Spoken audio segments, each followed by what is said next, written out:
Test में सबसे तेज 7,000 run बनाने वाले भारतीय भी बने वो। हाँ, और 2018 में उन्हें ICC test player of the year भी चुना गया था। तो आज हम विराट कोहली के टेस्ट करियर पर थोड़ी गहराई से बात करते हैं ना।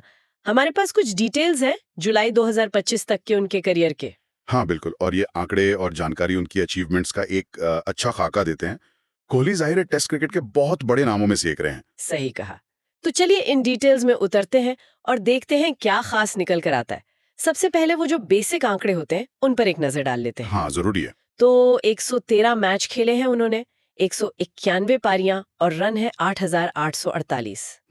एवरेज लगभग 49.15 का है, जो कि काफी अच्छा है। और इसमें 29 शतक और 30 अर्धशतक भी शामिल हैं। बिल्कुल। और वो हाईएस्ट स्कोर दक्षिण अफ्रीका के खिलाफ 254 नॉट आउट। वो पारी तो याद ही होगी सबको। हाँ, वो तो कमाल की पारी थी। और देखिए 100 से ज्यादा टेस्ट मैच खेलना ये अपने आप में ही एक बहुत बड़ी बात होती है। सही है। और इतने लंबे करियर में लगभग 50 का एवरेज बनाए रखना, मतलब ये उनकी कंसिस्टेंसी दिखाता है। जबरदस्त। बिल्कुल। ये सिर्फ आंकड़े नहीं है, ये दिखाता है कि साल दर साल कितने हाई लेवल पर उन्होंने परफॉर्म किया है। हाँ, खासकर तब जो दुनिया भर में बॉलिंग अटैक्स भी काफी मजबूत रहे। ये उन्हें अपने दौर के बेहतरीन बल्लेबाजों में रखता है। अच्छा, और फिर कप्तानी की बात आती है। यहाँ चीजें और भी दिलचस्प हो जाती हैं, है ना। हाँ बिल्कुल। 68 मैचों में कप्तानी की, जिसमें से 40 जीते। ये आंकड़ा उन्हें भारत का सबसे कामयाब टेस्ट कप्तान बनाता है। रिकॉर्ड तो बेहतरीन है। रिकॉर्ड तो है ही, लेकिन यहाँ पर ना बात आंकड़ों से थोड़ी आगे जाती है। कैसे? मतलब उनका जो इम्पैक्ट था कप्तानी का, वो शायद आंकड़ों से भी ज्यादा बड़ा था। जो डिटेल्स हैं वो बताते हैं कि उनकी स्टाइल बहुत अग्रेसिव थी। हाँ, वो मैदान पर दिखता था। बिल्कुल। फैसले लेने में, टीम में एक नया जोश भरने में, और फिटनेस पर उनका जो जोर था, उसने तो भारतीय क्रिकेट में जैसे क्रांति ला दी। हाँ, वो एक बड़ा बदलाव था। तैयारी का तरीका ही बदल गया लगता है। सीखा। और नतीजों को देखें तो 2018-19 में ऑस्ट्रेलिया में पहली बार टेस्ट सीरीज जीतना, वो तो ऐतिहासिक पल था। वो तो था ही। और कप्तान के तौर पर भारत में लगभग अजेय रहना, ये सिर्फ जीत नहीं थी, ये एक तरह का कॉन्फिडेंस था कि हम बाहर जाकर भी जीत सकते हैं। हाँ, वो ऑस्ट्रेलिया सीरीज जीत तो वाकई एक मील का पत्थर थी। अच्छा, कप्तानी के अलावा और भी कई खास बातें हैं इन डिटेल्स में। जी, जैसे कि वो 7 दोहरे शतक, किसी भी भारतीय से ज्यादा हैं ये टेस्ट क्रिकेट में। और ये 7 दोहरे शतक उनकी भूख दिखाते हैं, बड़ी पारियां खेलने की क्षमता।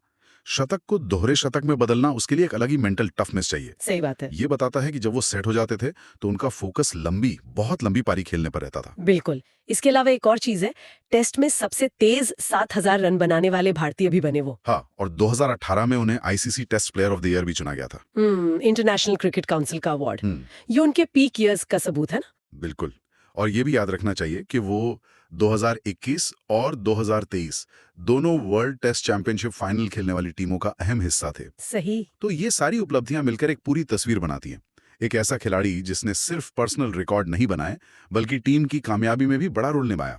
वो सबसे तेज 7,000 रन उस दौर में उनके डोमिनेंस को दिखाते हैं। आईसीसी अवार्ड, ग्लोबल लेवल पर उनकी पहचान है।